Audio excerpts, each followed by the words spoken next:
السلام عليكم. هنتكلم النهاردة عن دنيا سمير غانم. صلى على النبي وكل منا بيصلي عليه، ويلا نحكي الحكاية. دنيا مواليد سنة 1985، يعني السنة دي ما شاء الله عندها 40 سنة.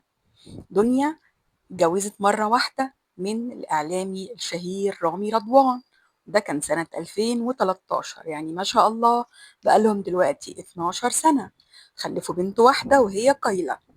طبعا دنيا ابنة الجميل الراحل نجم الكوميديا سمير غانم، ونجمة القمر دلال عبد العزيز، وأخت أمل أو إيمي سمير غانم.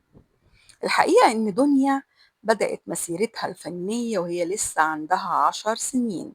كانت بتطلع بنت النجوم في المسلسلات أو في الأفلام، لكن بدايتها الحقيقية لما طلعت مع النجم محمد هنيدي سنة 2005 في فيلم يانا يا خالتي. دنيا كمان متعددة المواهب، الحقيقة إن صوتها حلو جدا. يعني سنة 2014 قدمت قصة شتاء، الأغنية كسرت الدنيا وعملت 15 مليون مشاهدة على اليوتيوب. سنة 2015 كمان اشتركت في برنامج إكس فاكتور كواحدة من لجنة التحكيم بجانب إليسا والنجم اللبناني راغب علامة. بالمناسبة هي خريجة جامعة مصر للعلوم والفنون، أو زي ما بيقولوا MSA. دنيا الأرشيف الفني بتاعها بصراحة غني ومليان جدا، سواء سينما، تلفزيون، إذاعة، رسوم متحركة، أغاني. الحقيقة هي نجمة شاملة زي ما بيقولوا بتاعت كله.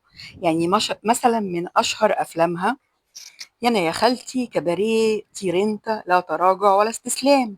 ومن أشهر مسلسلاتها الكبير قوي 4 أجزاء، والسيرة الهلالية، وعباس الأبيض.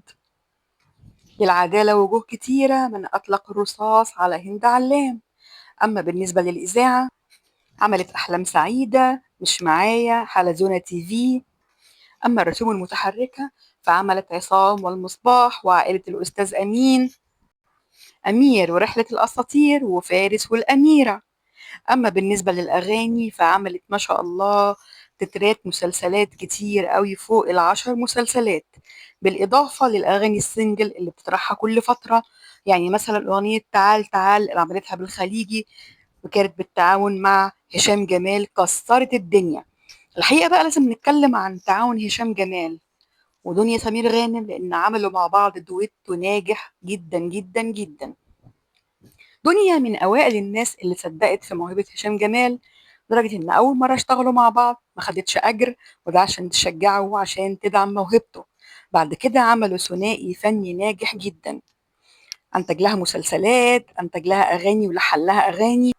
يعني الحقيقة هما الاتنين كان وشهم حلو قوي على بعض، لكن وقع الخلاف بينهم بسبب مسلسل عالم موازي اللي كانت المفروض يتعرض، لكن هشام جمال بيقال ان هو فضل عرض في بيتنا روبوت الجزء الثاني، لكن هشام بيقول ان دنيا ما كانتش خلصت مشاهدها بسبب وفاة دلال عبد العزيز، وان هي قالت ان عايزة اركز حبة في بيتي وفي اسرتي، لكن هشام كان مضطر انه يعرض، فعرض طبعا في بيتنا روبوت، وده اللي خلى دنيا ما تكملش مشاهدها في عالم موازي.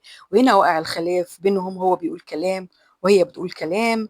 لكن طبعا هو طلع وقال ان علاقتنا الاسريه والشخصيه اهم بكتير جدا من علاقتنا الفنيه، لكن طبعا الكلام ده مش حقيقي، بدليل ان هو لما اتجوز ليلى زاهر دنيا ما حضرتش فرحه. ده اكبر دليل على ان دنيا شايله منه وزعلانه منه لوقتنا هذا. نيجي بقى لحياة دنيا الشخصية، فطلع عليها الفترة الأخيرة إشاعات كتير قوي بينها وبين رامي، وقال إن هم انفصلوا.